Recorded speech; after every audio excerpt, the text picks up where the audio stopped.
we started doing gravitational waves, the next part of the course, and we spent most of the time last time just introducing Maxwell theory. So this is the second part of the course. The first topic in here is electromagnetic waves.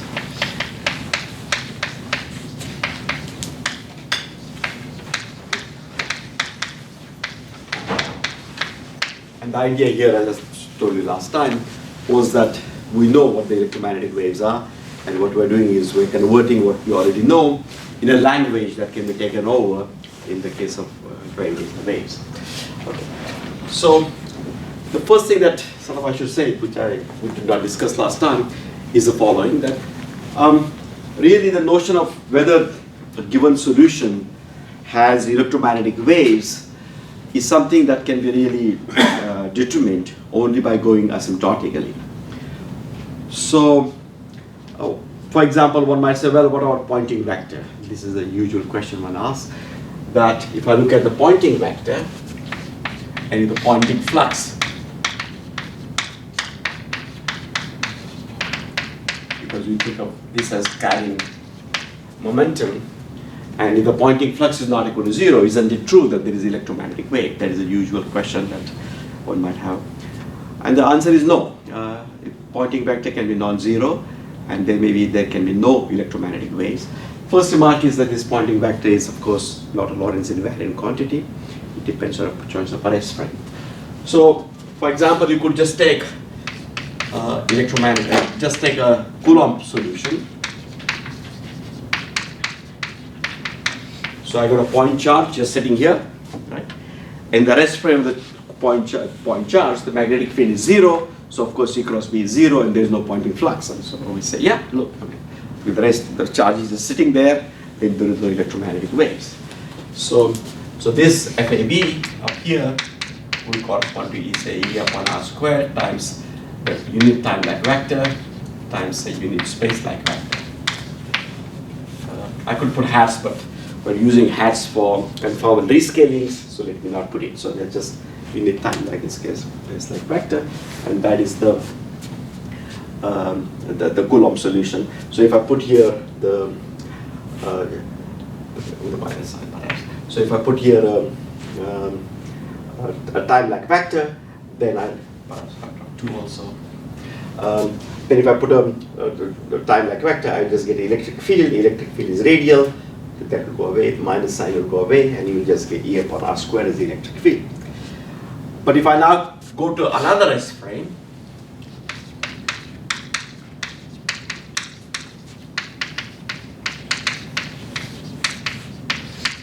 of course, in the new S frame, the Poynting vector is not 0 necessarily, because the Poynting vector is a 3-component spatial component of 4 vector, and the energy of this Coulomb field, the energy density is not 0. Therefore, of course, the Poynting vector will pick up a part of energy density.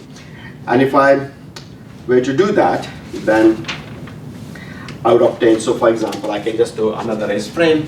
So the time translation vector there is going to be given by some sinh of gamma times the original time translation plus cos of gamma times original, say, the vector in z direction. Suppose I perform a boost in the z direction, so the unit z directional vector, unit time translation. So this is a new rest frame up here, and in this new rest frame again, you can calculate what is E cross B, right? So you can calculate what is E tilde cross B tilde in the new rest frame, and this is a very good exercise for you to do. Calculate this starting from here, where you can calculate E by just dotting this with T.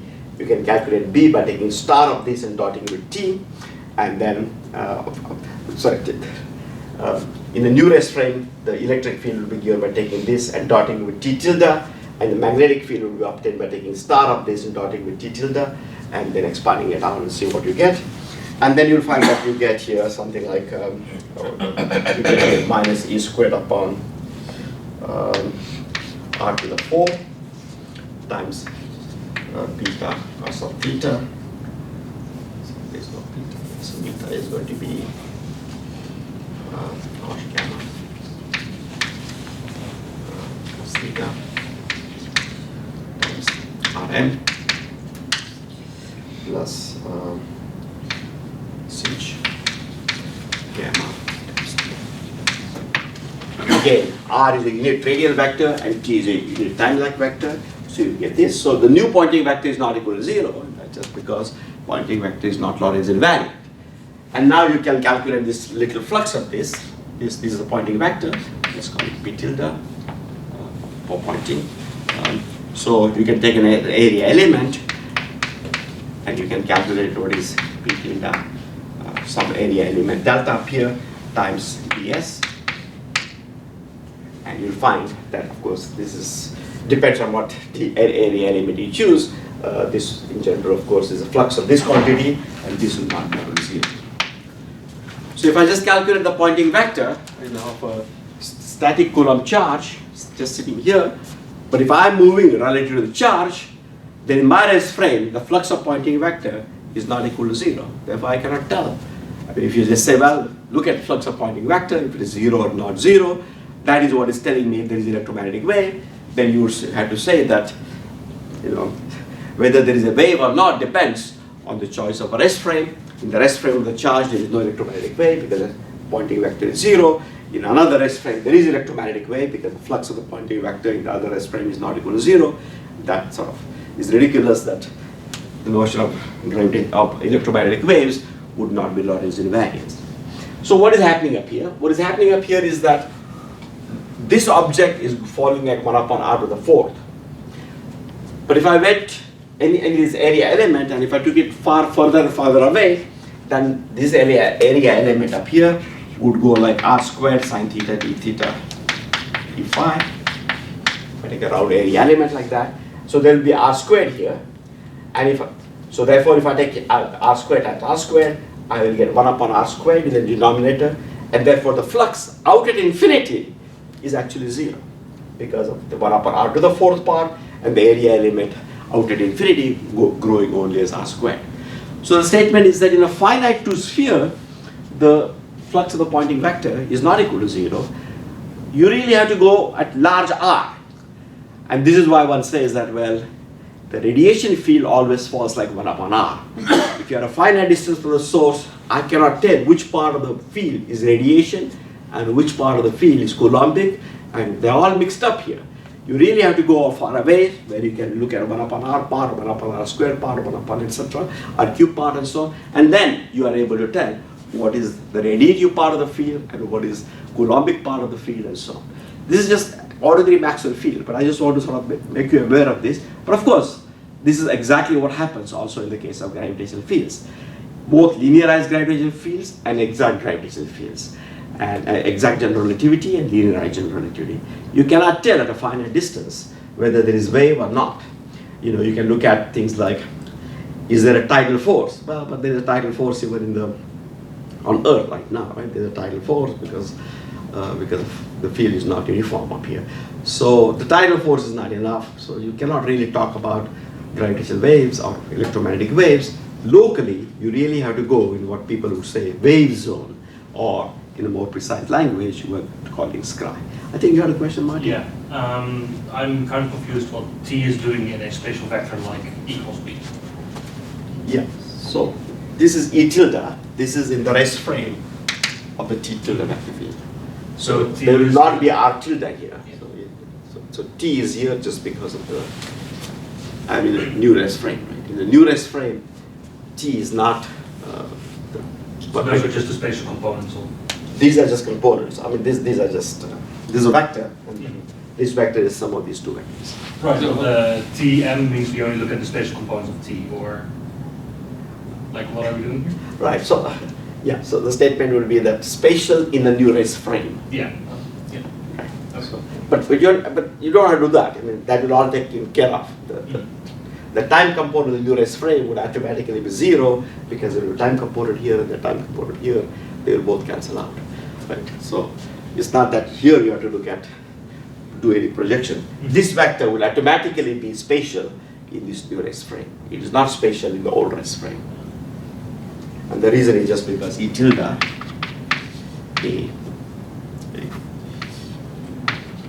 is just going to be equal to F dB, B tilde A will be equal to star A.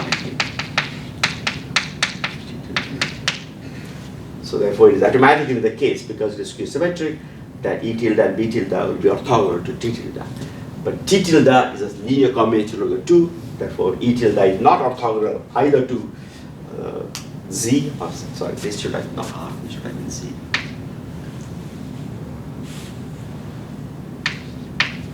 Let me just check it.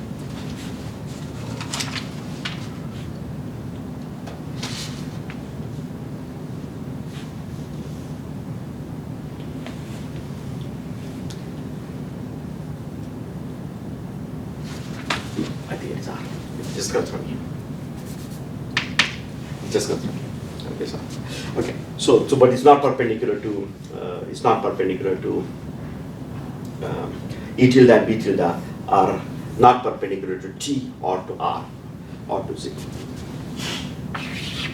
Okay, so I just thought this is an important lesson. This is this is a typical question that people ask in the first course in general relativity. They say, why do you have to go in the far away zone? I know what locally I can say if the flux of the Poynting vector is 0 or not, and the statement is that the flux of the Poynting vector is non-zero at any finite distance.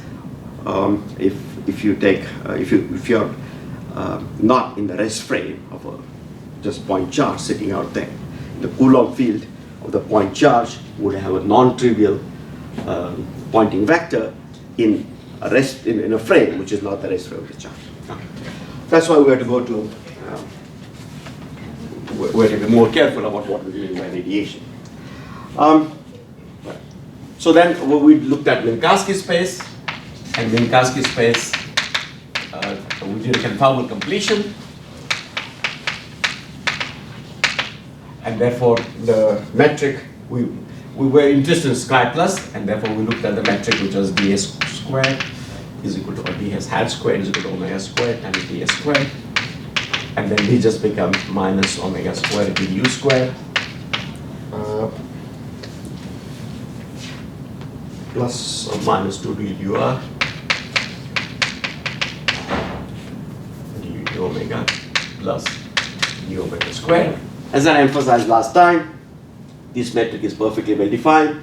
There is no r squared here, so when you go to r equal to infinity or omega equal to 0, this metric is perfectly well defined. So we're taking the conformal factor omega to be equal to 1 upon r, and we're seeing in great detail this scri that you have up here is complete. So the idea up here, as I showed last time, is that there's some source which is given up here. This is our source J or star J, if you look at the tree form, and then it is giving out radiation, electromagnetic radiation, and we go to scri. Here I'm tailoring everything to scri-plus, but you could also go to scri-minus, and then you just have to use the retarded time V instead of the advanced time U, and you'll get scri-minus up here, you'll get scri-plus up here, and the idea up here is that the radiation is ambiguously defined up here. And we're going to the U and R or U and omega coordinates because radiation is traveling in that direction. And therefore, as you go on U equal to constant, R equal to infinity, you are arriving at scri. So this is just what we saw last time. And the key point up here was the conformal invariance of Maxwell's equations that we saw last time. And this conformal invariance of Maxwell's equation then implies that if sources is smooth and compact spatial support,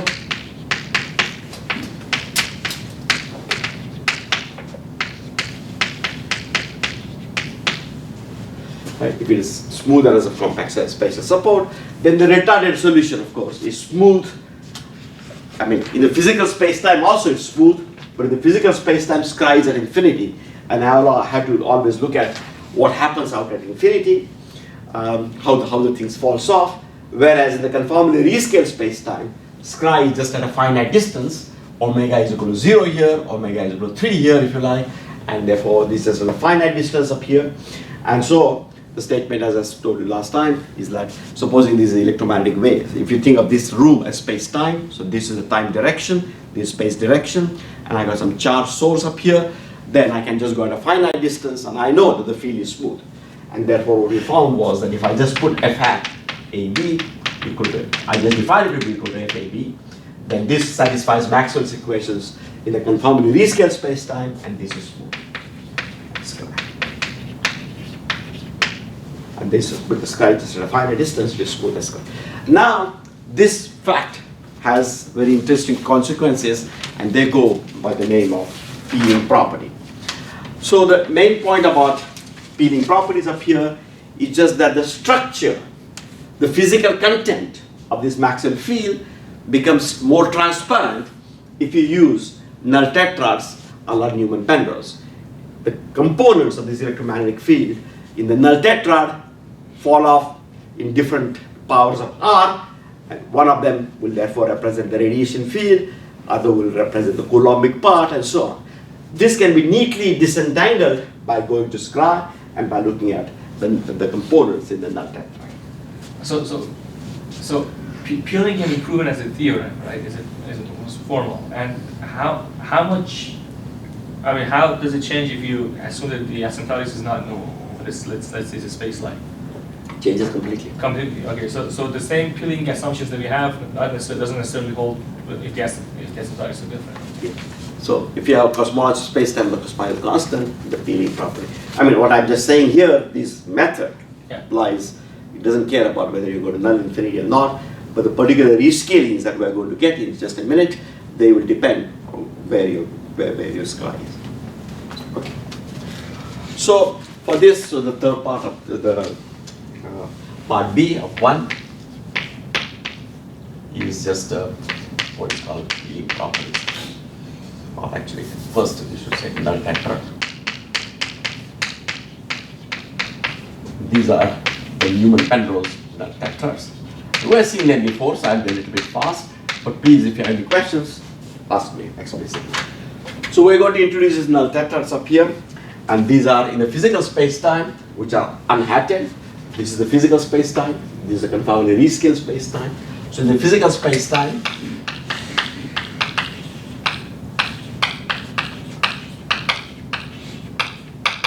I'm going in excruciatingly boring details, but please pay attention because all the powers of R and such thing all come from here. And this is going to happen also in general relativity and everywhere. So this is very simple, but it is really critical that you have to remember how various null tetrad vectors behave as you go out to null infinity. So the null tetrad here is given by, the n is a real null vector, and our normalization was 1 upon square root of 2 times gradient of t minus gradient of r. And then we got LA, and that was also 1 upon square root of 2 times gradient of t plus gradient of r. And then we have MA, and that is equal to 1 upon square root of 2, r upon square root of 2 times gradient theta plus r sin theta divided by.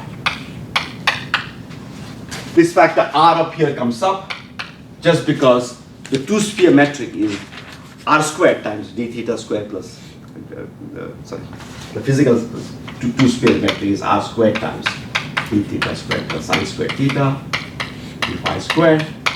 So physical metrics, two-sphere metric scales as r squared. This is an orthonormal dyad on the two-sphere, so therefore it goes like r up here. So this is the covariant physical metric on the two-sphere behaves like that, and therefore we're going to factor of r in the numerator up here. And you can just check that this is an orthonormal tetrad, that is to say Newman Penrose tetrad, in the sense that LA and A equal to -1, MA and bar A equal to +1, and all other inner products are 0. So that is the null tetrad that we have.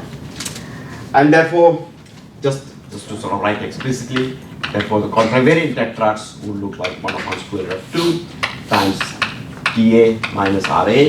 This is just the unit vectors. So T dot T is equal to -1, R dot R is equal to +1. These are just unit vectors. LA, of course, is equal to 1 upon square root of 2 times TA plus RA. So this is the outgoing vector. This is the incoming null vector up here. And MA now because I'm raising the index of the two-sphere metric, and therefore the two-sphere metric with upstairs indices is 1 upon r squared in the denominator. Therefore, this is going to be 1 upon square root of 2 times r times theta a plus phi sine theta phi a, where as usual phi a is just d by d phi, and theta a just d by d theta. So this is very boring, but so this actually is as well r in the denominator, this is r in the numerator. And now we want to go to the rescale, physically rescale space-time, or conformally rescale space-time.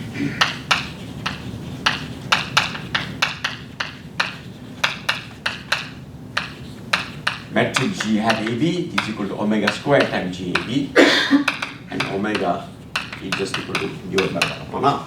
So we would like to know how these tetrad vectors transform. That is to say, we would like to know what are the corresponding orthonormal tetrads up here. So the main problem is that we want to know if in fact these objects, these tetrads vectors and the co-vectors that I got, whether they have limit as you go out to Scra. So if I just look at the tetrad vector, which is, let's look at, first of all, the vector RA that is here up here. So if I look at the vector RA, that vector RA is just given by GAB times grad AR. So it is GAB with upstairs indices is omega squared times G hat AB grad A. And I have to convert R into omega because omega is a good coordinate at Scra. So this is going to be given by 1 upon omega. So I'll get here minus omega squared. So this will be upon omega squared. G hat AB times grad A omega.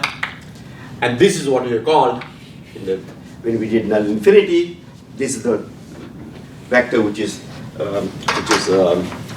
normal to Scra because omega equal to 0 on Scra. And this vector is what? So this cancels out.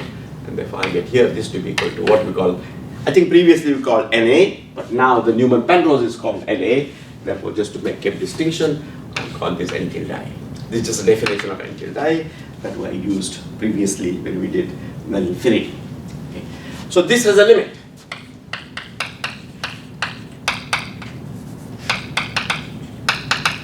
So the physical vector, unit vector RA, upstairs index, has a non-vanishing limit, smooth limit, and that limit is just given by grad A omega times that. And this is just a null normal to Scra at Scra.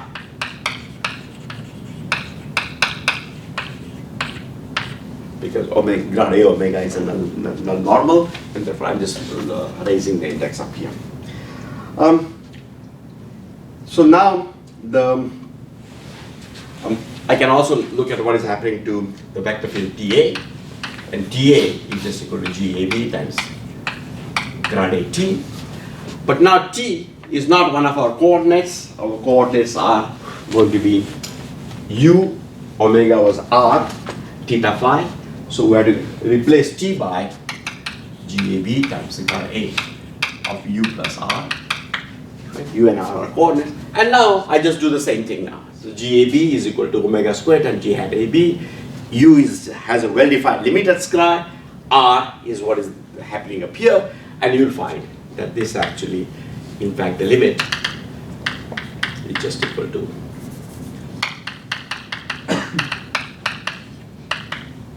this is just equal to N tilde I.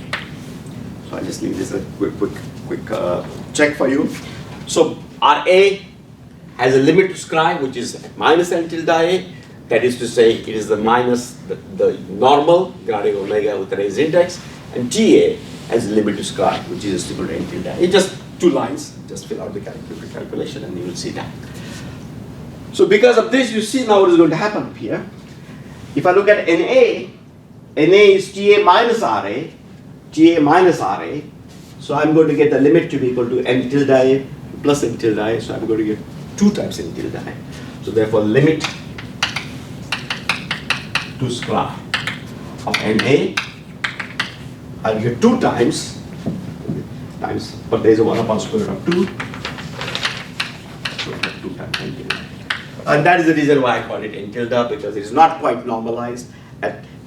On scri, n tilde and n are both normal to scri, but there is a number square root of 2 factor. It's an awkward factor that comes up this square root of 2 all over the place that you have to keep track of, and that's what I got. So limit to scri, I got in fact NA. So NA has a smooth limit to scri.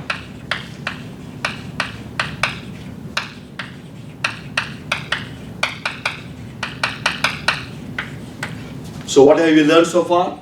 Key points we have learned are that RA, which is just the unit radial vector in the physical space-time, has a nice limit to scri, but is minus n tilde A. The time translation vector field, the killing vector field that we got in Minkowski space-time, it has a nice limit to scri. That's what we see, and that limit is just n tilde A. So let me just elaborate here just a little bit. I should have done it before. So this is TA is a killing vector field, the time translation killing vector field, and we know that every killing vector field must be tangential to scri. The reason is because if I actually move, if I give me the space-time and I attach scri to it, now I perform a diffeomorphism. I perform a diffeomorphism along the killing vector field. It is an isometry. That isometry doesn't change the metric at all. Therefore, it doesn't change scri. Therefore, it must be tangential to scri. It cannot move scri. So every killing vector field is tangential to scri. The physical space-time, this was actually -1, TAT equal to -1, right? It's a unit time translation. But in the conformally rescale space-time, we got scri, which is a null surface. Therefore, there is no time-like vector which is tangential to the null surface. Then the vector is either null, which is null normal, or space-like. But this was time-like everywhere. It's a smooth vector field, and therefore it cannot become suddenly space-like, right? So the only thing it can become in the limit is null, because if it is norm is positive, it cannot become negative without going to 0, and therefore the statement is that the norm and becomes null. And of course, as scri, the null vector field is null normal, so the killing vector field becomes null normal. RA also becomes null normal, but there is no geometrical reason here.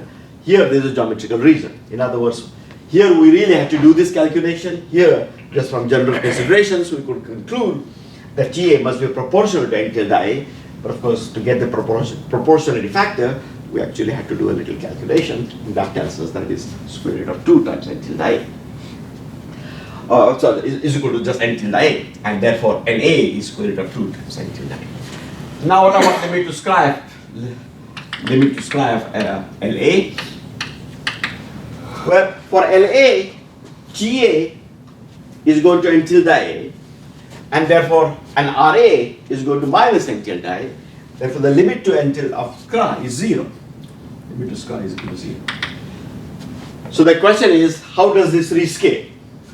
But of course, what we want is, so now we got the metric G hat AB, and we got a one null vector, which we can take it to be NA. And now I get another null vector. I would like the other Newman Penrose right up here. The physical one is going to 0, but I know that n times L is equal to -1. We have that normalization. So similarly, I'm going to get n hat A times n hat A is also equal to -1. That tells me immediately how L should rescale. So I know that GAB, G hat AB, n hat A, n hat B should be equal to -1. But this is the same as omega squared times GAB. N hat A is just equal to NA. Doesn't change. Or square root of 2 if you want to go. N hat A is just NA. Okay. And then N hat A, I want this to be equal to -1. But I know that GAB and NA and B is equal to -1. So that immediately tells me that the null vector N hat B up here should be equal to omega to the -2. So the statement up here is that L hat A should be equal to omega to the -2 times LA, so that G hat AB, N hat A, and to the minus 1. Okay? So it's a null vector. So this vector goes to 0 very rapidly. This goes to 0 as omega squared. So that is to say as 1 upon r squared. That's what we see up here. You can also do the calculation explicitly and check that it goes to 0 as 1 upon r squared. And what about m and m hat? So by the same logic, namely m, you just replace this m by 1 upon omega, or this ma to be by omega up here. That's by the same logic. You would find that m hat a should be equal to, so m hat a should be equal to this. So therefore, it should be equal to omega minus 1 times ma, and similarly for the other thing. So these are the facts. These are the things that we get. So in the physical space-time, you can write down as n hat a is equal to na, n hat a is equal to r squared times na, and n hat a is equal to r. So in other words, ma is just this vector field, 1 upon square root of 2 times theta a plus I sine theta d phi. It is just the ma vector field on a unit to sphere that has just gone away by a conformal rescaling. Okay. Is this clear? Are there any questions about this? This is very straightforward, very simple. Geometrically, what is happening is that out of this null tetrad, Na does not change.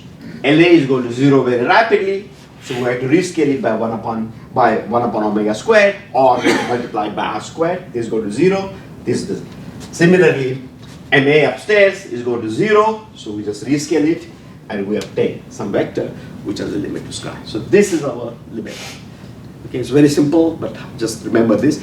And this is something that happens in this form. It is something that happens also in any general curved space-time. It doesn't have to be Minkowski space. We have looked at the Minkowski space for explicit calculations, but this, everything I've said is true in the general curved space-time. I mean, in the general curved space-time, I would not have canonical coordinates theta, phi, etc. But if you're given a physical Newman Penrose tetrad, then the Newman Penrose tetrad, which is well behaved in the conformal rescale space-time, will be related to the one in the physical space-time just by these factors. Okay, everything is okay. And this is what also going to be true in full nonlinear general relativity. That's why I did this in excruciating, boring detail, because please remember all these factors, and they're non-trivial. It's not something that we're going to just guess immediately. It's something that you have to work out. That this doesn't rescale, this is rescaled by 1 power of omega, this is rescaled by 2 powers of omega.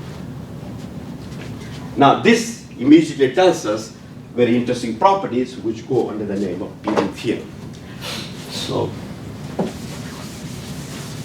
the way that just as in the literature the Peeling theorems are done slightly differently, I find this is a much clearer way of doing Peeling theorem, not because of underlying mathematics, but just underlying physics.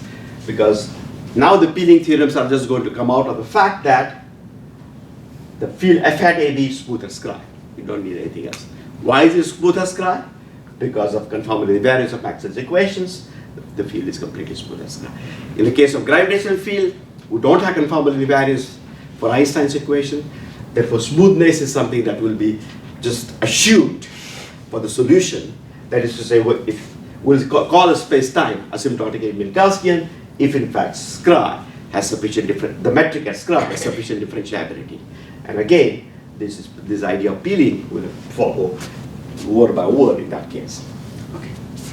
So now this peeling, so part 3 is this Peeling theorem. And the point about this Peeling theorem is just that it enables us to extract physics out of this full FAB or F hat AB. A full FAB, F hat AB is a 6-component object. It satisfies various equations, and as we'll see now, the structure of what happens at infinity becomes clearer, and we can extract the part of FAB which has radiation field. And thus, for example, and this extraction is going to be invariant under Lorentz transformation, and therefore the radiation field, either there is radiation field or there is no radiation field. So for the simple example of the Coulomb field that I just wrote down up here, we'll find that the radiation field is 0. Doesn't matter what frame you evaluate it in, it's just 0. Okay, so what are the peeling theorems? The first thing is there's always a pedagogical way of doing it, which is slightly easier, so we follow what it was. Right. So first we start with the conformally rescaled space-time. So in m hat g hat AB, what we have is a smooth field f hat AB and smooth tetrad vectors f hat A, L hat A, and m hat bar A, which are smooth vectors. These are the Newman Penrose. So everything is smooth up here, and this is the notation. You define phi 2 to be a component of the Maxwell field in such a null tetrad, FAB times MA times MB, and we define phi 1 to be equal to 1/2 FAB times NALB, sorry, M bar B, not MB, NLB plus NA bar B, and then we define phi 0 to be equal to FAB. For some reason we change, becomes this NA. These are just definitions, no particular significance. As I mentioned to you a few lectures ago, this becomes much more natural and completely natural notation if you use spinors. In spinor language, these are just the obvious components that you would consider. In a tensorial language, they look a little bit awkward, but that's what we do. So these are, because of M bar, because of M, and because of M bar up here, these are complex. So this is the real part of phi 1 naught, phi 1, namely FAB MA bar B, and FAB MA bar B. This is Q symmetrized, and this is the imaginary part of phi 1. So the statement up here is that these are 3 complex quantities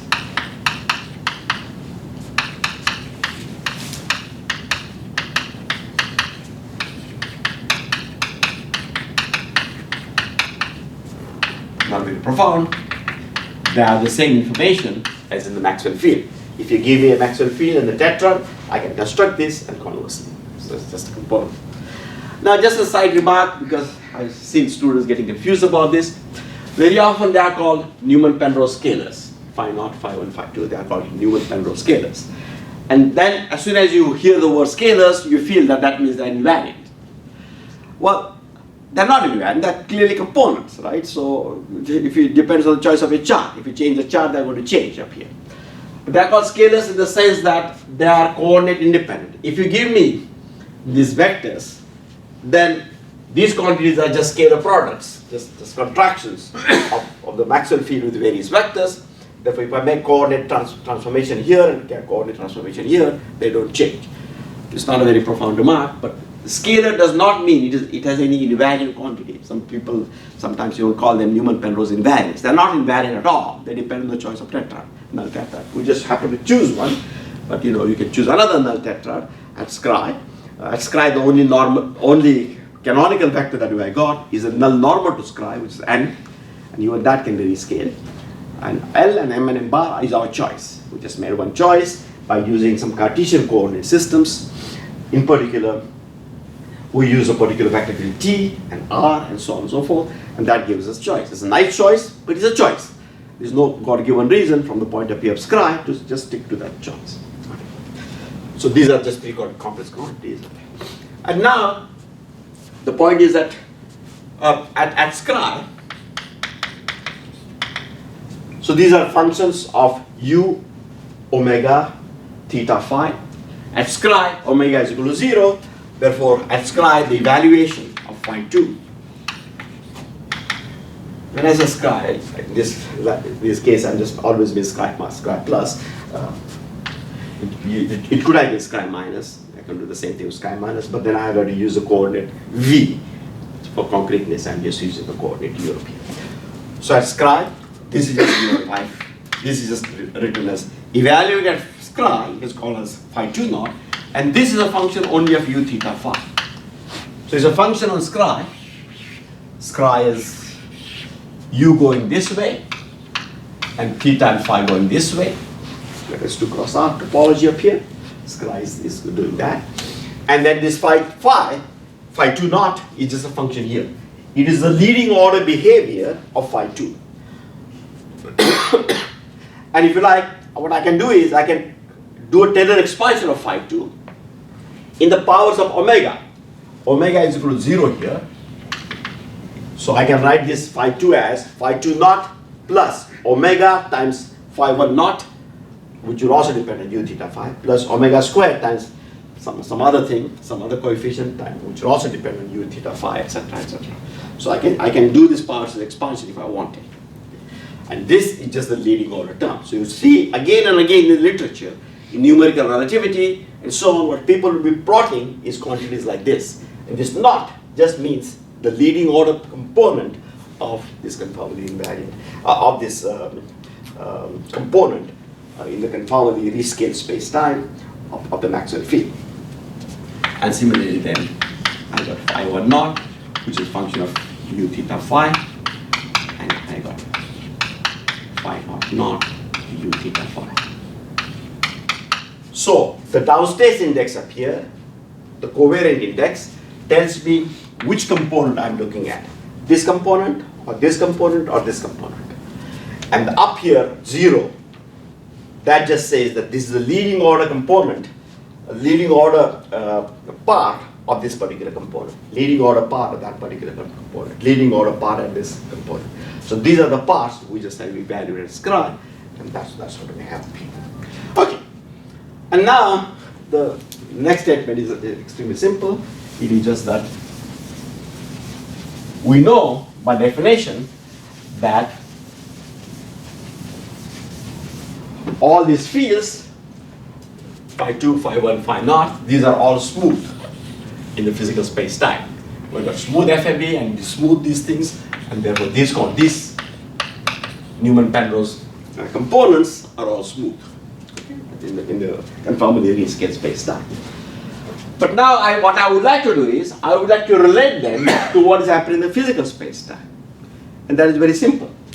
So if I was interested in the physical space-time components up here, then I would write down here phi 2, physical space-time,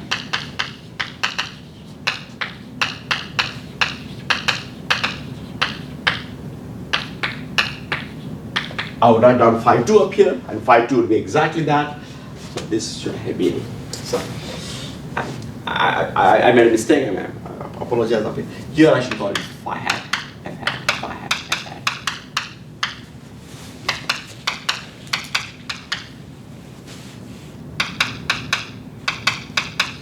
Okay. So these are all I said here. The smooth f hat AB, and these are the tetrads. But when I wrote down, I just wrote down the tetrad things without hats. That was a mistake. I should write down everything in terms of hats. And these are the smooth quantities as Scra. What about phi 2 in the physical space-time? I would just write this as FAB times NA and B. So it is not phi 2 hat, but it is equal to phi 2. And bar B, right? Yeah, and bar B's, thank you. And bar B, thank you.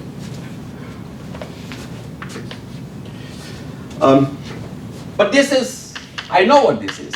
Conformal invariance tells me that this is equal to f hat AB is equal to FAB. Okay. So this is f hat AB. NA is the same as n hat A. But M bar, on the other hand, M bar is equal to, I can write it here. So M bar is equal to 1 upon R times M hat.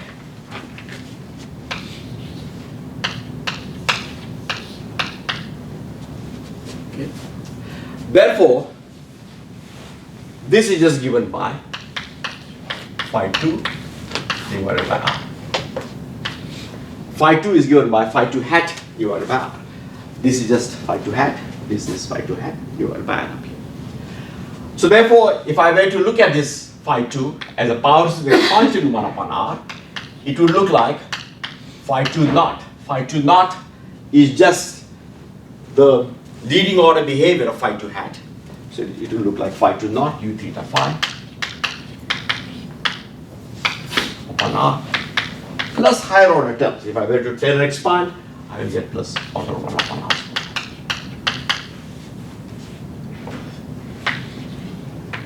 What about phi 1? Well, phi 1 is 1/2 FAB times MALB plus MAM bar B. And again, this is given by 1/2 of FAB is at hat AB. And A is at hat A. But L is different. We see here explicitly that L is equal to 1 upon r squared times at hat A. So I get here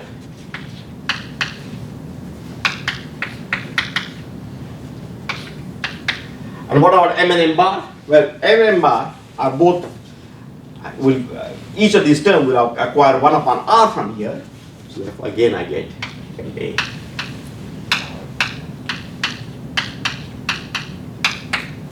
Therefore this object is just equal to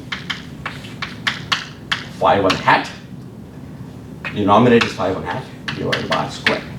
And therefore we find that this object is just given by, again if I were to do the leading order term, I will get phi 1 naught u theta phi, which is, I'm just expressing this, the leading order behavior of this, upon r squared plus terms of the order 1 upon r cubed plus higher order term. So we see something quite nice, namely that the physical quantity phi 2 naught, right? It's really, it has a, phi 2 naught is a coefficient of 1 upon r part of the Maxwell field, and phi 1 naught is a coefficient of 1 upon r squared part of the Maxwell field. So we got nice separation about parts of the Maxwell field which fall like 1 upon r squared, and to nobody's surprise, phi naught will be 1 upon r cubed part of the Maxwell field, as we will see just now. And that's why it's called peeling. It is as though the Maxwell field is peeling off. This is 1 upon r. I mean, as you go out to infinity, phi naught will first peel off. It will fall off like 1 upon r cubed. Then this will peel off. It will fall off like phi 1 will fall off like 1 upon r squared, and phi 2 will fall off like 1 upon r. Okay, let's just finish this and then I'll ask questions. Okay, if I look at phi naught up here, so this is just equal to FAB times MALB. And now the statement is, this is the same as F hat AB. Right now you are experts. FAB is F hat AB, and this is why I did this in expression in more in detail up here, because this is what is really giving us a speeding behavior. Namely, I get here FAB times MA, and MA is given by 1 upon R times M hat A, and L is 1 upon R squared times this thing, and therefore this is given by phi naught divided by R cubed, and therefore if I were to do an expansion, this would look like phi naught naught u theta phi upon R cubed plus r power 1 to the 4. Of course, there are parts 1 upon r to the 4 here also, there are part 1 upon r to the 4 here also, etc. But the statement up here is that if I take the r times phi 2, then I will get the leading order behavior here. If I take r squared times phi 1, I will get the leading order behavior of phi 1 naught here. If I take r cubed times phi naught, then I'll get this leading order behavior. So we get this nice way in which the Maxwell field is speeding off. Phi naught is falling like 1 upon r cubed as you go to Scra. Phi 1 is falling like 1 upon r squared, and phi 2 is falling like 1 upon r. And this is what we're going to use in a minute. Yeah. So none of the phi hats actually vanish at the Scra by assumption? I mean, they could vanish as Scra. But in general, they're all, the leading orders are all order omega 0, right? Yeah, it's a value at omega equal to 0. Is the value of phi 2 hat at omega equal to 0 is phi 2 naught u theta phi. The value of phi 1 hat at omega equal to 0 is u theta, phi 1 0 times u theta phi. So if the value of phi 2 hat is 0, so for example, if you have Coulomb field of a charge, phi 2, then this is 0, this term up here will be 0, and that can be 0. Okay, but I guess what I was saying was that you don't assume that when you Taylor expand phi hat in omega, you don't assume that the first term is proportional to omega. You said that assume that the first term could be a constant, and then the next term is order omega, and then the next Right, term. right. Okay. It's a smooth field. So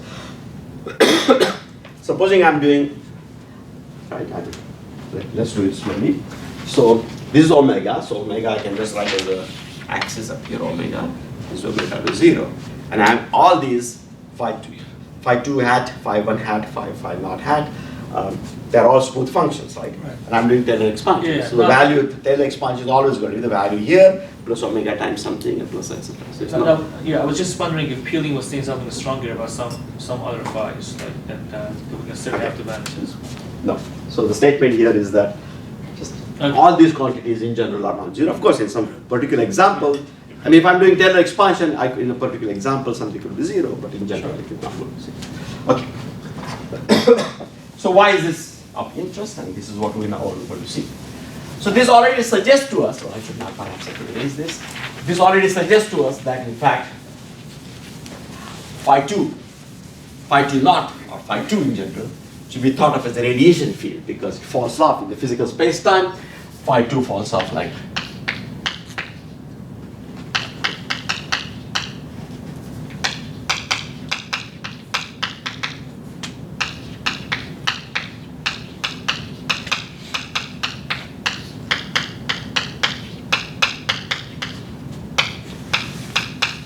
and similarly I got for phi 1 and phi 0.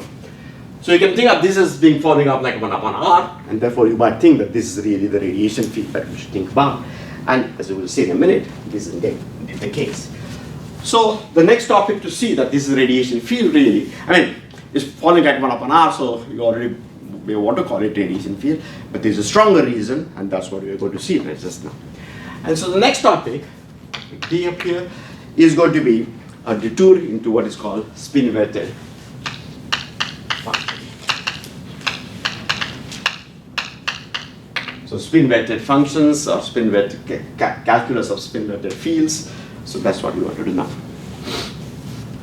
So this has to do, so I'm jumping because we just need this material. It's all very elementary, but you have to understand it once. So the point up here is as the following, that when you look at spin weights, we forget about R and theta, R and U behavior, and we only concentrate on theta phi. So we look at the two spheres. So spin-weighted objects have to do with quantities on two spheres. So they have to do with fields of two spheres.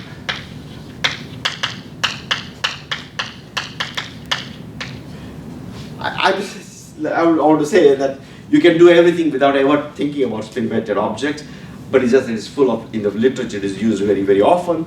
And it's also true that when you want to do calculations, they often become simple in using spin-weighted. They bring out some structure that otherwise you would have to struggle a little bit more to extract. So this just is fields of a two sphere. That's what the spin-weighted objects are. So on the two sphere, we've got this M hat A, M hat bar A.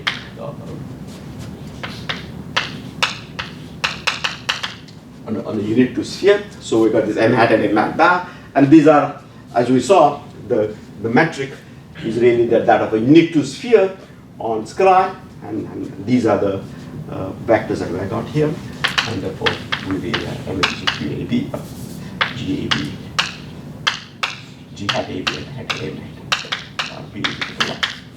These are complex vectors, and they satisfy this condition. But this basis, even if you give me a two sphere, you get a metric on the two sphere, but you don't have orthonormal vectors M A and M hat, M hat A and M bar hat A on the two sphere. Right? So there's a freedom here, and there's a gauge freedom. And the gauge freedom, these are complex vectors. So the gauge freedom is that M hat A goes to some e to the I alpha. Depends on theta phi times M hat A. This is the freedom that we got. Under this orthonormality condition is satisfied. So basically, we got a freedom of rotating this complex null tetrad by a U1 transformation that we have written down up here. So this is a gauge freedom we have. under which, under this transformation, if I look at the two-sphere metric SAB, which is given by MA, M bar B, symmetrized, this is invariant, and the volume form, two-dimensional volume form, which is given by 1 upon R.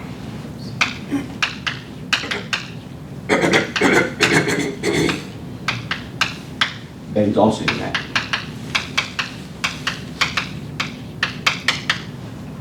So this is the metric is invariant. The volume form to orientation is determined by the metric, and therefore this is a continuous transformation, and therefore sign cannot change, and therefore we're looking at the metric being invariant implies that the volume form would also, or area form would also be invariant under this thing. So therefore the statement is that if you've got a field, a function,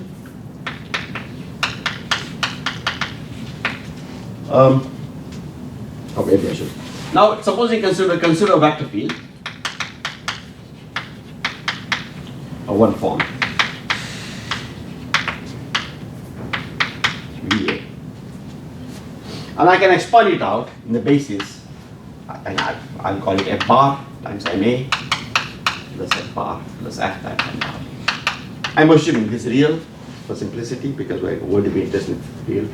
And so this is just a component along MA, and the complex conjugate will be a component along M bar A. Okay. I just did it. So the point is that if in fact MA changes under this gauge transformation,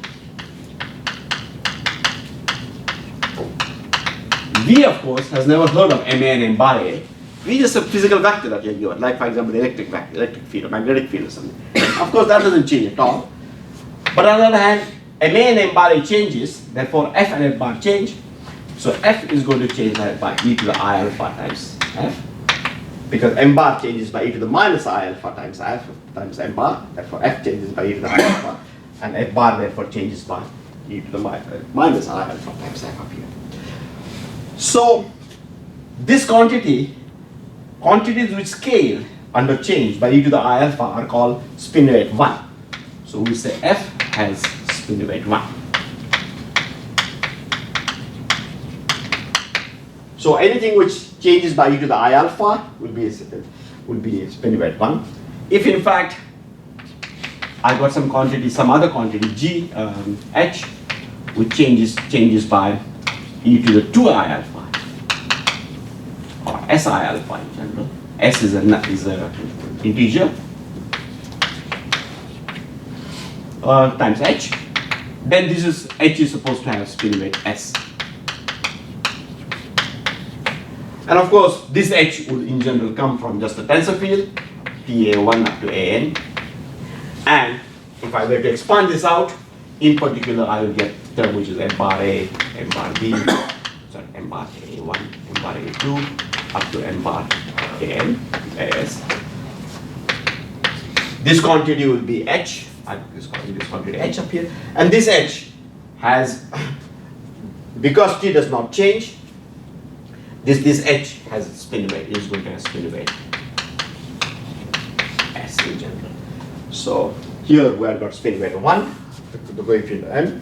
There I got, sorry, I did it wrong. Yeah. So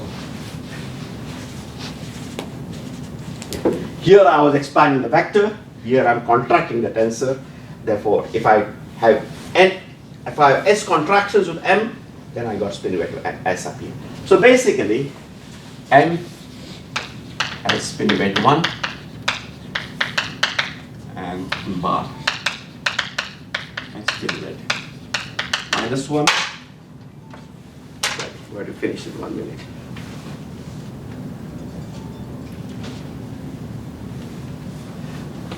I guess not, we still have 5 minutes. Okay. So M has spin rate 1, M bar has spin rate -1, and that's the And then the statement is that if I contract something, this has no spin weight because it just doesn't care about m at all. If I have m contraction up here, then that is going to have a spin weight as it. Okay. So these are the spin weighted quantities up here that we get. And now, so if you like, spin weighted functions are just a simple way of talking about components of tensors in a two-sphere, right? They are components in the basis m bar. It's not very profound. That's what it is. So I could just live with just tensor fields on the two-sphere and never have to worry about the spin-weighted functions. Never have to worry about components in m bar. But again, literature is full of the spin-weighted quantities, so you should know about them. And so, for example, as we saw, we have got these various quantities that were written up here. Phi 2 hat, this quantity up here has spin weight -1 because of m bar up here. This is m and m bar, 1 and -1 they cancel, no m and m bar, no. So therefore consistent, this is spin weight 0. And this object up here has spin weight 1. Phi 1 not because of this has spin weight 1 here. So, and now the only thing that you would have to know is some strange looking derivative operator, and that is called F. So there is an angular derivative operator.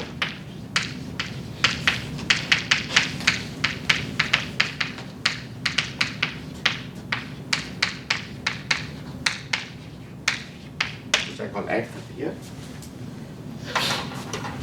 And this angular derivative operator is defined as follows. This operates on these spin weight quantities. So F operates on spin weighted quantities, spin weight m, spin weight s up here. And this is given by 1 upon square root of 2 times ma times, this is just the two-sphere. I put an under bar here to denote that this is a two-sphere covariant derivative.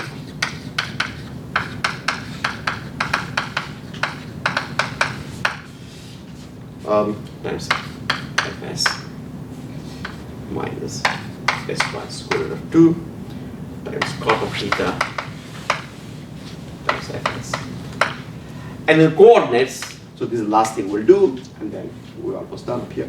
And the coordinates, it just becomes 1 upon 2 times d theta of fs plus I upon sine theta d phi of fs. So fs is a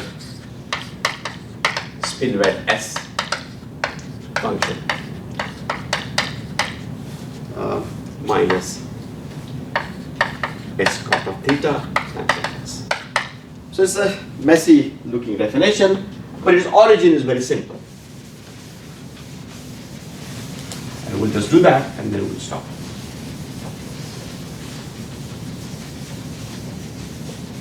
So supposing you are given this vector VA, and I take its derivative VB. So we are given this one form VA, that is given to you, and I take its derivative V.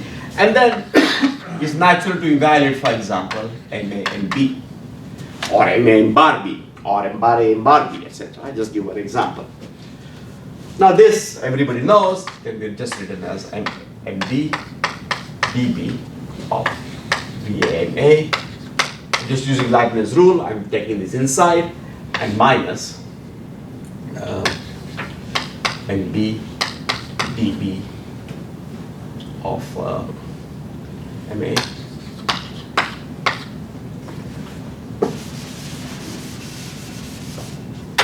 times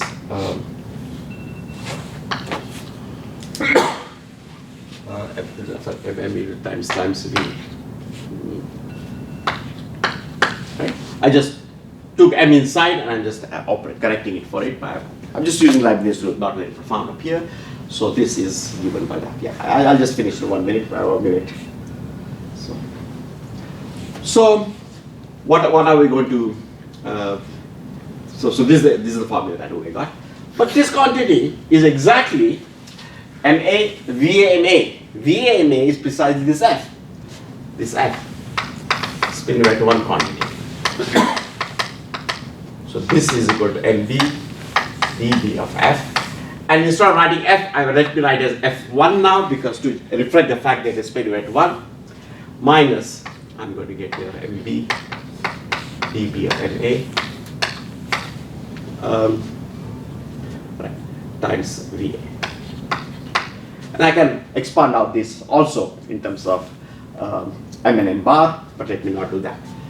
So we just get this, and now you can see that this quantity up here is the same as this quantity up here.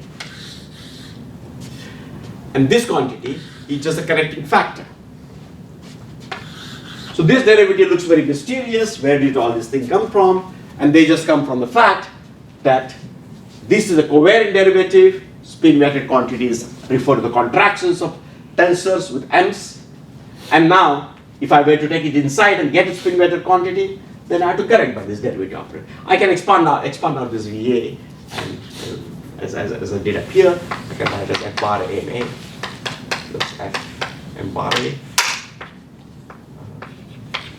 And I can simplify this further and just a little bit further, and I find that I get exactly this if I actually use for my M and M bar the formulae we had written down before in terms of the d by d theta vector and d by d phi vectors up here. So this is called our object H. It operates on spin-weighted quantities and always increases the spin weight by 1, because I get one more F up here. This was spin weight S. Now I got one more F. Therefore I got additional spin weight coming up here, and again I got here. So it increases the spin weight by 1, and this is what happens. And that is just expanding out in terms of this basis. So these are the explicit formulae, and we're going to use that. What we'll see next time, when we begin, is the following. That we got these fields up here. We got these leading order fields phi 2 naught, phi 1 naught, phi naught naught. This is the coefficient of 1 upon r, and therefore we suspected that this is like the radiation field. And now what we will do is to write down the Maxwell's equations on Scra. And to write the Maxwell's equations, we will use the derivative along d by du, and we will angular derivative, which is going to be f. So Maxwell's equations can be written as d by du derivative and f derivative. And what we will find is that there is no condition on phi 2. Phi 2 is unconstrained. Maxwell's equation say nothing about phi 2. On the other hand, Maxwell's equation says that the time derivative of phi 2 is given by h, or the angular derivative of phi 2. So time derivative of phi 1 is given by angular derivative of phi 2. So there is no dynamical freedom in phi 1. If you give me what phi 1 is at u equal to minus infinity, I know it everywhere. The time derivative of phi 1, phi naught, will be given by angular derivative of phi 1. So if you give me the value of phi naught in the distant past at u equal to minus infinity, then phi 1 will determine it everywhere. So only freely specifiable object is this phi 2. And that phi 2 determines all these other things completely except for initial values. And therefore, the freedom in giving the solution to Maxwell's equation is really, there is a 3-dimensional freedom, and that is in phi 2. And then there is a 2-dimensional freedom, here phi 1 and phi naught. These are just initial values. And that is why this is called the radiation field, because it can be arbitrary. You can wiggle your source and do something, and that field is arbitrary. But phi naught is not arbitrary, and phi 1 is not arbitrary. Once you know what phi 1 is at one instant of time, you know what it is for all the instant of time up here. So this is why this field is called the radiation field. And then you would expect, oh, good. Now I got the idea that in fact I got the radiation field, and therefore how much is energy carried by electromagnetic wave, how much is momentum carried by electromagnetic waves, that all should be expressed completely in terms of phi 2 naught. We'll see tomorrow, next time, that is the case. So this is the reason why we are giving so much importance to this radiation field. And then in the case of gravity, both linearized theory and full nonlinear relativity, there are analogs of this phi 2 which capture the radiation field in the gravitational field, in the gravitational waves, and that is what numerical relatives want. We'll see you on Monday. Some people have not picked up their homework, so if you have not picked up your homework for a while,